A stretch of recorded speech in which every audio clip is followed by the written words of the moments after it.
के नारे लगाए जा रहे हैं। मैं सीधा रुख करता हूं सुजाता पांडे का। सुजाता पांडे, क्या आपको लगता है कि आप राजनीतिक विश्लेषक है, खेल जो था वो खेला जा रहा है, या फिर आपको लगता है कि आपस में समन्वय नहीं था महागठबंधन में?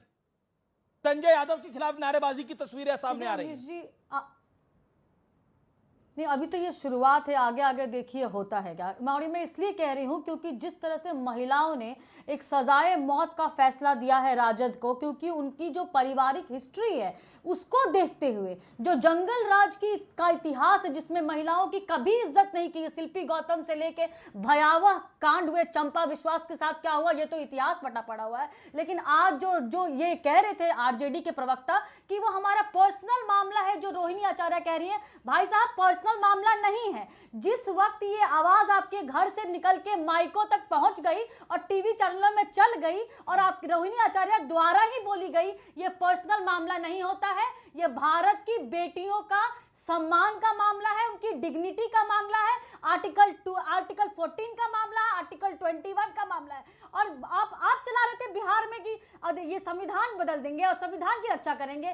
संविधान कहता है कि बेटियों को समानांतर अधिकार होना चाहिए। आप बेटियों को चप्पल जूता से मार रहे हैं तो लोग सवाल नहीं पूछेंगे आपसे कि अगर लालू की बेटी के साथ ऐसा हो सकता है तो बिहार की एक जो आम महिला है वो अगर अपना हक मांगे, अपनी हिस्सेदारी मांगे, चाहे सत्ता में ही क्यों ना मांगे, तो उसके साथ क्या क्या नहीं हो सकता। ये सिर्फ रोहिणी आचार्य की बात नहीं है, जो बात लालू प्रसाद यादव के घर से निकल रही है वो भारत के हर एक बेटी का सवाल है कि कैसे एक बेटी को उसका हक मांगने पे, सवाल पूछने पे उसे गंदी कहा गया, उसकी किडनी तक को गंदी कहा गया। वही किडनी जिसने इनके सर्वा लालू प्रसाद यादव की जिंदगी बचाई, वही बेटी जिसकी विपक्ष ने भी प्रशंसा की कि बेटियों को ऐसा ही होना चाहिए, उसी बेटी को घर से बाहर निकाल दिया गया, उसी बेटी को परिवार से बाहर निकाल दिया गया। तो मैं ये पूछती हूँ बिहार की बेटी होने के नाते भी और भारत की बेटी होने के नाते भी कि क्या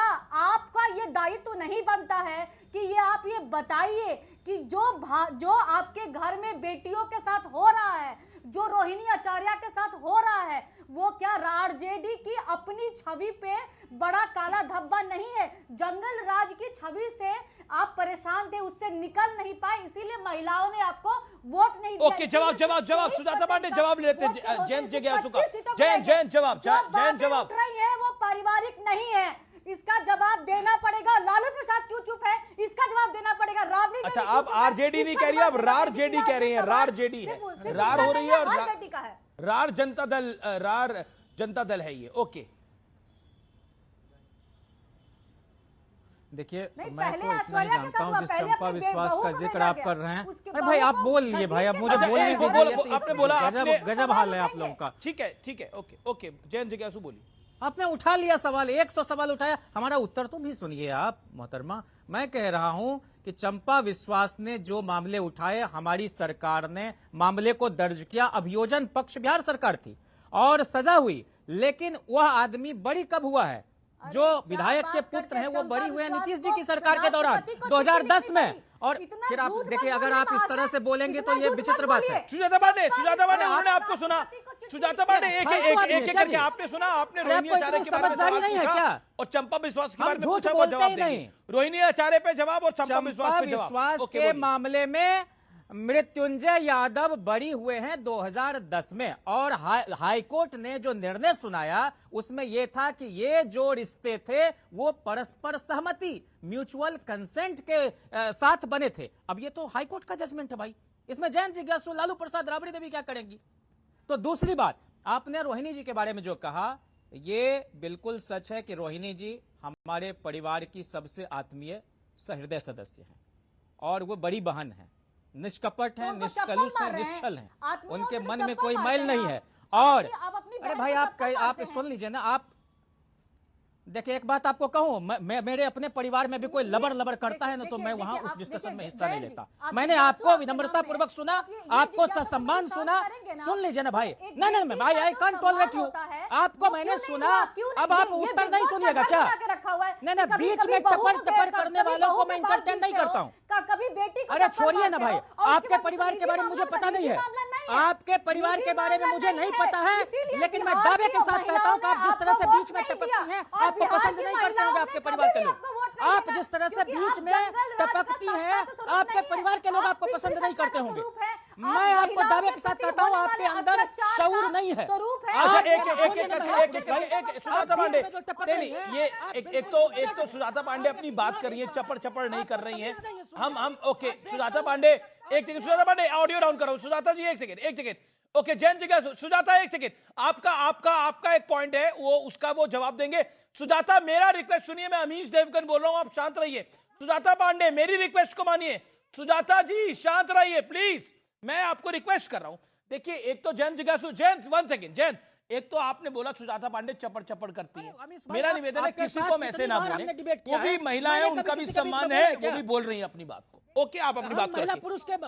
पुरुष के बाइनरी मत जाइए, उन्होंने अपनी बात कह दी, मुझे उत्तर देने दीजिए। ठीक है सुजाता पांडे, 30 सेकंड। मैं कह रहा हूं, अरे भाई इनका प्रवचन हम सुनने के लिए आए हैं क्या? बोलिए जैन इनके जी, आप। परिवार में क्या मतांतर नहीं होता है क्या? मेरे अपने पिता के साथ मतांतर है, लेकिन इसका क्या मतलब है कि मैं उनकी इज्जत नहीं करता हूं? शरद यादव एनडीए के कन्वीनर थे, जीवन भर अपने पिता के साथ डिफरेंस रखते थे और सदन में कहा कि मैं तो मां वाला आदमी हूं, मैं तो मातृसत्ता की पुनर्स्थापना की वकालत करने वाला आदमी हूं। और चाहे रोहिणी जी हो, चाहे मीसा जी हो, चंदा जी हो, रागिनी जी हो, हेमा जी हो, अनुष्का जी हो, या हमारी छोटी बहन राजलक्ष्मी हो, सबके प्रति हमारा प्यार, स्नेह, सम्मान, आदर है। और तेजस्वी जी का साथ जीवन भर का है। तेजस्वी जी से ज्यादा अपने परिवार में बहनों का, भाई का, माता का, पिता का और पूरे पार्टी में ख्याल रखने वाले लोग नहीं है।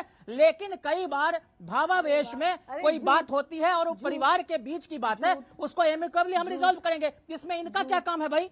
इनके परिवार में कितने तरह के मतांतर होते होंगे, हमको उससे कोई लेना देना है, लेकिन ये जो सार्वजनिक जीवन में लेकिन Jain with all due respect to you, ये परिवार की बात है, मैं उसका सम्मान करता हूं, मेरा ये विषय भी नहीं है।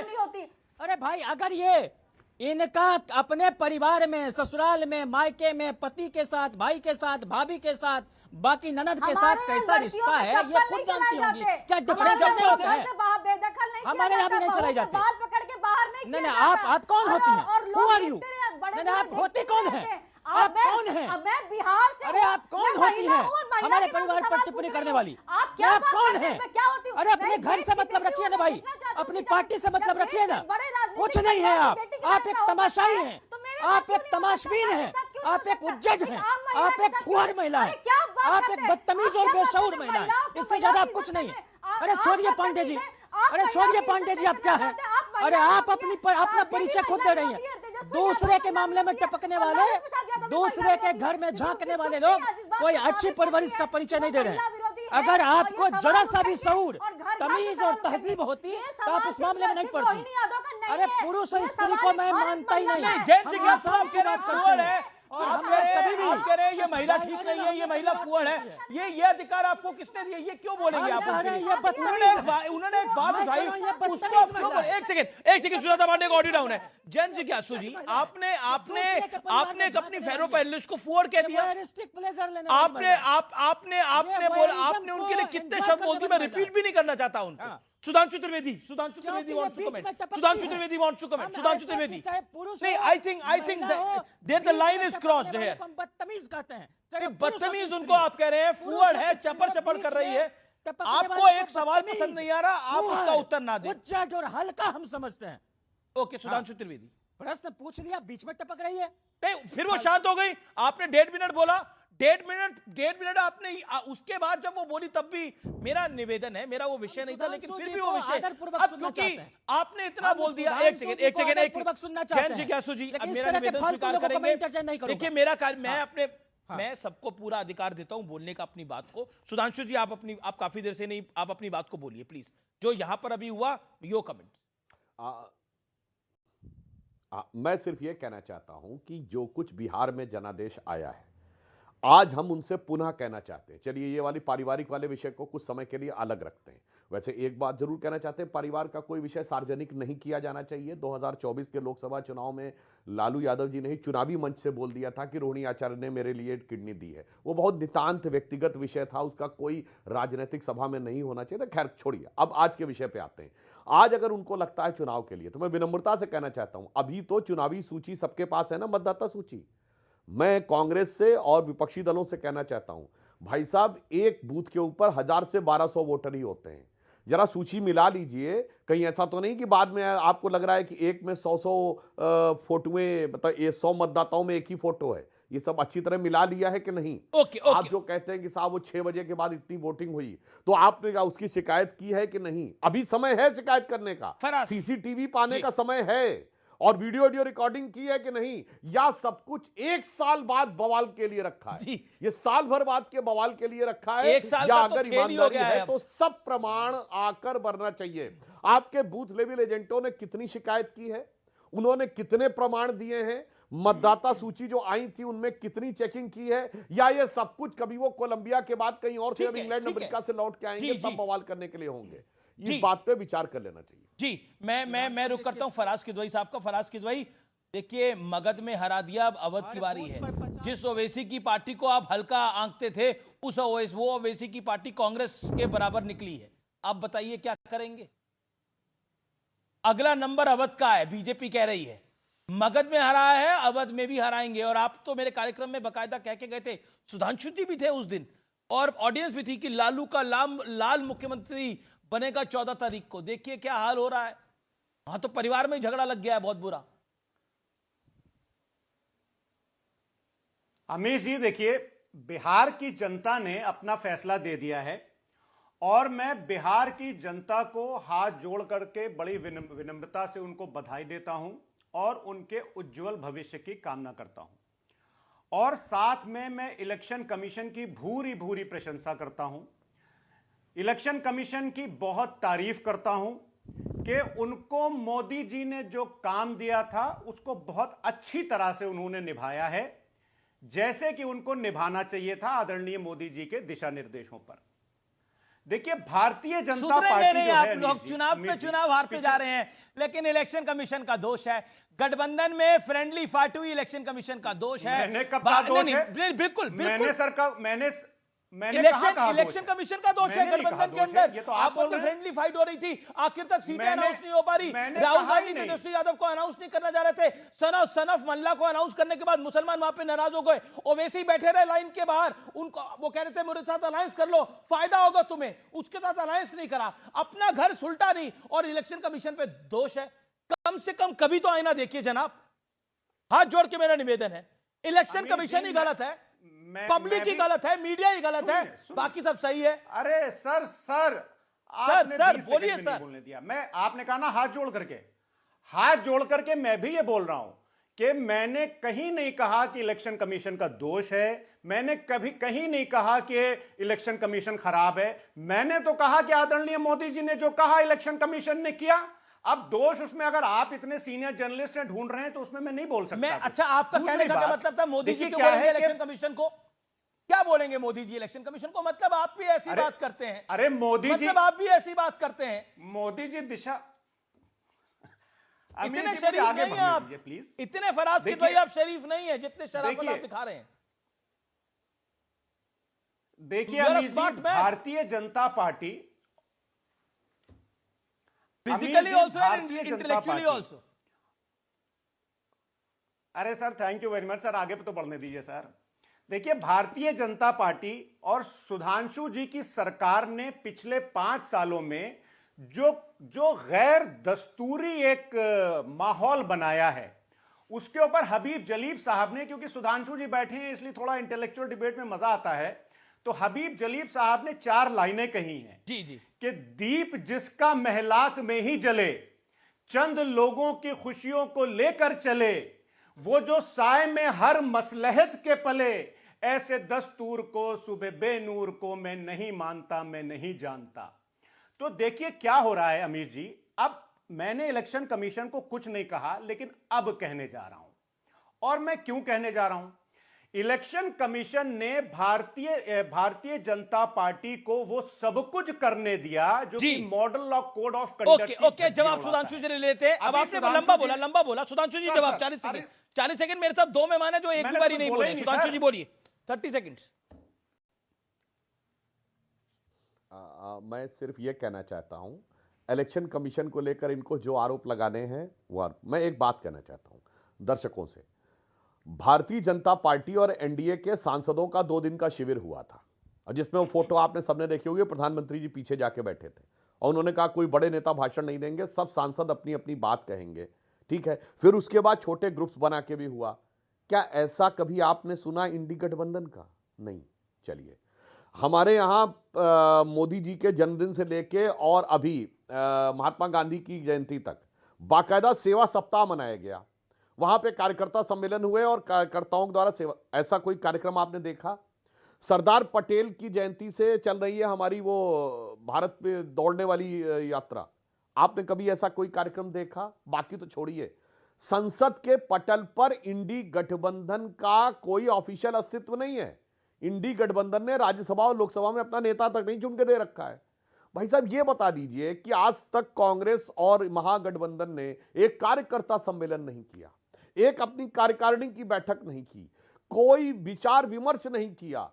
जब आप कोई एक्टिव और कोई सामाजिक सरोकार का कार्य करते हुए दिखाई नहीं पड़े, तो जब आप कोई एक्टिविटी नहीं कर रहे हैं और आप कह रहे हैं रिजल्ट के लिए इलेक्शन कमीशन दोषी है, तो ये अपने आप में देश की जनता समझती है ये बात सुधांशु त्रिवेदी ने बड़ी और इलेक्शन कमीशन को दोष दे रहे हैं। सुधांशु जी ने बड़ी लॉजिकल बात बोली कि एनडीए मेहनत करता है, बीजेपी मेहनत करती है, इस फैक्ट को तो डिनाई नहीं कर पाएंगे सतीश जी। नहीं, बिल्कुल ये बात तो डिनाई नहीं किया जा सकता, लेकिन साथ में जब सुधांशु जी ने शुरुआती वक्तव्य में चश्मे की बात की थी, तो मेरे जो दोनों चश्मे से एक ही तरह की चीज दिखाई आपको क्यों लगा आप ही का चश्मा है? नहीं, अरे मेरी क्या मैं चश्मे की बात कर रहा हूँ ना, साफ जी, साफ जी। सबको दिखना चश्मा चाहिए तो मैंने ना। भी डाला है वैसे। सुनिए ना, आप बात बोलने हाँ, नहीं बोलिए, दीजिएगा बोलिए मत सर। पूछिए। मैं कह रहा हूँ, देखिए, एक चश्मा तो निश्चित रूप से कहता है कि महागठबंधन जो है ये चुनाव हारने के लिए ही लड़ रही थी। मैं बोल रहा हूँ ये बात है ना, कोई समन्वय नहीं था, कोई डुबकी लगा दे रहा है, कोई 60 दिन बाहर चला जा रहा है, सब कुछ घोषणाएं हुई, सब लेट से हुई, वो एक पक्ष है। लेकिन एक चश्मा और भी है जो सुधांशु जी नहीं देखना चाहते जी। और वो भी देखने के लायक है।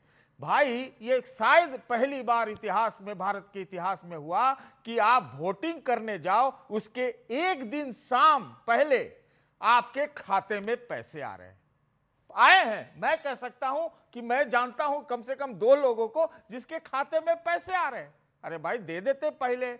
जब महिलाओं के लिए इतना कार्यक्रम जुड़वा गए सुधांशु जी, बहुत तरह के कार्यक्रम, ये बात सही है कि कार्यक्रम भी हुए, लेकिन ऐसी क्या जरूरत पड़ी भाई कि 20 साल के मुख्यमंत्री को वोटिंग करने के 20 घंटा पहले आपको खाते में ट्रांसफर करना पड़ा? वृद्धा पेंशन तक आया है, 400 से बढ़ा के जो 1100 हुआ वो एक दिन पहले आया है। तो ये तो आप चुनाव बंद करा दीजिए सुधांशु जी, आपकी बड़ी ताकत है। हो गया ना, एक बार आप सब जगह जीत गए, सब मुक्त भारत, विपक्ष मुक्त भारत। चुनाव पर इतना आपको लगता है महागठबंधन की सारी प्लानिंग अच्छी थी? नहीं थी, बिल्कुल मैं कह रहा हूं, नहीं था। वो लड़े ही नहीं, हमको लगता है आपस में ही लड़ते रह गए। ये बात तो सही है, और शायद इन्होंने पहले ही हाथ उठा दिया था, खाली ये दिखावा कर रहे थे चुनाव लड़ने का। ये अब ओवैसी कहते रहे कि मुझको ले लो, साथ मुझको ले लो, उनको नहीं। ओवैसी कहते रहे मुझको ले लो।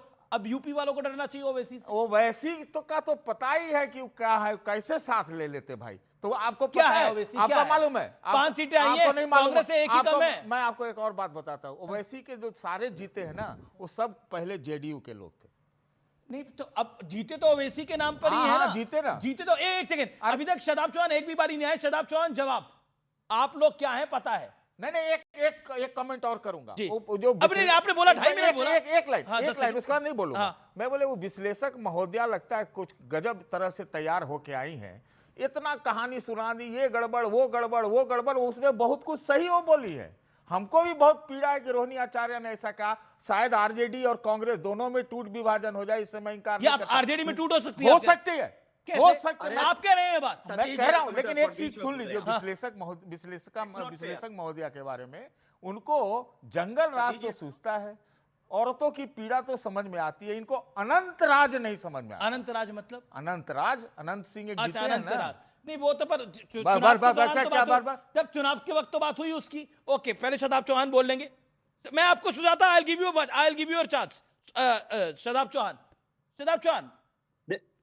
देखिए, चुनाव से पहले बैरिस्टर ओवैसी साहब ने अख्तरुल इमान साहब के माध्यम से एक ओपन लेटर लिखा था इनको कि हमें 6 सीट चाहिए, कोई मंत्रालय नहीं चाहिए, Seemanchal development council, NU Kishanganj और बाल कटान, शिक्षा, स्वास्थ्य जैसे मुद्दों पर बात करना चाहते हैं। लेकिन इनका अहंकार था और इसीलिए मैंने कहा था आरजेडी के प्रवक्ता से उस समय भी कि जिस प्रकार कौरवों ने अहंकार में पांडवों को 5 गांव नहीं दिया और बर्बाद हो गए, उसी तरीके से तेजस्वी यादव जी ने हमको 6 सीट नहीं दिया और सियासी तौर पे बर्बाद हो गए। यही बात, मेरी बात को बैरिस्टर ओवैसी साहब ने भी रिपीट किया था। ये लोग पहले कहते हैं इनका कोई वजूद नहीं है, ये कुछ भी नहीं है, इनको लड़ने दीजिए। और जब हम चुनाव लड़ते हैं मजबूती से, सीमांचल की जनता हम पे प्रेम दिखाती है, हमारे नुमाइंदों को चुन करके भेजती है, फिर ये बाद में कहते हैं इनकी वजह से ऐसा हो गया वैसा हो गया।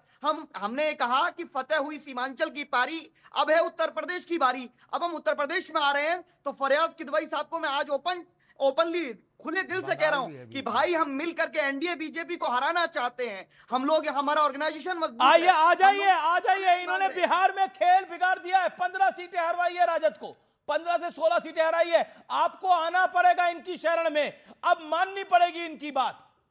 फराज किदवई तैयार है? कह रहा हूं, लेकिन अगर ये अहंकार करेंगे तो इनका भी हाथ अमीश जी, बोले का अहंकार करेंगे तो हश्र ऐसा ही होगा।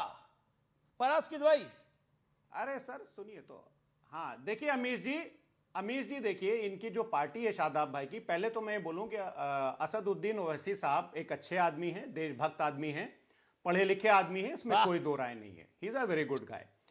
लेकिन मेरी एक राय है कि जिस दिन ऑल इंडिया मजलिस इत्तेहादुल मुस्लिमीन में से मुस्लिमीन की जगह मिस्कीन लगा देंगे ये, तो हम अपने राष्ट्रीय अध्यक्ष जी से अनुरोध करेंगे कि इनको साथ ले लीजिए, इनका गठबंधन ले लीजिए। शिवसेना में से शिव हटवा दीजिए। AIMIM को सुनिए तो, अरे सुनिए सर, AIMIM में से अगर इसको आप अंग्रेजी में ट्रांसलेट करिएगा तो उसका मतलब होगा ऑल इंडिया काउंसिल। वो कह रहे शिवसेना से शिव हटवा दीजिए ना, जब गठबंधन किया हम चाहते हैं यूनिटी जो है वो पूरे इंडिया समाज में हो। पूछिए, तो हमसे पहले चाहते अपनी हैं पार्टी में मुस्लिमीन हटा करके फराज वहां भाई, पर सब मिस्कीन कुछ लगा आप दें। हमसे चाहते हैं। मुजफ्फरनगर दंगों पे वहां 100 से ज्यादा रेप हुए थे, 64 मुस्लिम विधायक थे, वो क्या कर रहे थे? तो सैफई में डांस चल रहा था। आप मेरी पार्टी का नाम चेंज करना चाहते हैं जो चुनाव आयोग में रजिस्टर्ड है। दूसरी बात, ये शिवसेना पे आप गठबंधन करते समय ये शर्त नहीं लगाते हैं, ये सारी शर्तें सिर्फ हम पे लगाते हैं। 2027 में सर, मैं आपको खुले दिल से कह रहा हूं, हम मिलकर के बीजेपी को हराना चाहते हैं। लेकिन आप अगर अहंकार दिखाएंगे, आप कह रहे नाम बदलो फिर आओ, तो आपको कह रहे नुकसान नाम उठाना बदल के पड़ेगा। आओ। हम मजबूती से चुनाव लड़ेंगे। वो कह तो रहे नाम बदल के आओ, अभी तुम लायक नहीं बने हो उनके पास आने के, नाम बदलोगे तो लायक बनोगे। यही अहंकार था बिहार में। बिहार की सीमांचल की जनता ने बता दिया, अब उत्तर प्रदेश की जनता बताने वाली है। जो लोग मुजफ्फरनगर दंगे में खामोश रहते हैं, जब वह हमारी बेटियों की इज्जतों को लुटा। अच्छा, कितनी सीटें चाहिए यूपी में? चलिए थोड़ा समन्वय हम बनाने की कोशिश करते हैं। देखिए थोड़ा समन्वय मैं बनाने की कोशिश करता हूं। सीटें कितनी चाहिए आपको? कितनी सीटें आप मांग रहे हैं? 20 या 15 या 5 या 3? अरे जो दिल से, अमीश जी, जो तेलंगाना दिल से ये में दे दे, कितनी हम सीटें तो जीते बात हैं? करने तैयार है, क्योंकि हमारा लक्ष्य है बीजेपी एनडीए को हराना है। लेकिन हम लोग इनका तेलंगाना में ये अहंकार कितनी नहीं। सीटें जीते अब्दुल हैं? कुर्सी नहीं बिछाएगा, अब्दुल अब कुर्सी लगाएगा, उस कुर्सी पे गर्व से बैठेगा। मैं तो जो ये दिल से दे दें, बात तो करें बैठ करके, हमें स्वीकार तो करें। हमारे लिए अहंकार नहीं है। देखिए, जनता नाम के वो बदल लेने वाले हैं, आप अपना फराज किदवई, कम्युनल एजेंडा छोड़िए पहले। नाम वो बदल लेने वाले हैं, लेकिन खेल बिगड़ रहा है। अब यूपी की बारी है और यूपी में अगर ओवैसी देखिए आएगा अमीश जी, तो इस सुनिए, बार कुछ ना कुछ सीटें जरूर लेकर जाएगा। मुसलमान अमीश जी, ओवैसी के साथ जुड़ रहा है। वो लोग जो कम्युनल पॉलिटिक्स करते हैं, चाहे वो भारतीय जनता पार्टी हो, चाहे वो AIMIM हो, हम उनके साथ AIMIM के साथ तभी आ सकते हैं बोला जब था, ये कम्युनल अंजाम पॉलिटिक्स दे छोड़ दें। दिया। अब आप सुनिए, बोल रहे हो, आप अपने अंजाम अरे को सर दावत सुनिए दे। तो ठीक, हम ऐसे तेजस्वी यादव ने हमें अरे उग्रवादी बहुत कहा सारे था। अंजाम देखें भैया। हमारी अरे अंजाम पार्टी देखोगे सोशल फराज भाई, जस्टिस की, ठुकरा के मेरा प्यार हमारी अंजाम पार्टी देखोगे। सोशल जस्टिस की कोख से ठुकरा उसका के जन्म मेरा हुआ है। प्यार तुम हम ऐसी अंजाम भाजपा देखोगे। भारतीय जनता पार्टी की धमकियों से शादाब भाई नहीं डरते हैं। अरे हम लोग मोदी जी से नहीं डरे तो आपसे क्या डरेंगे साहब? हम समाजवादी लोग हैं।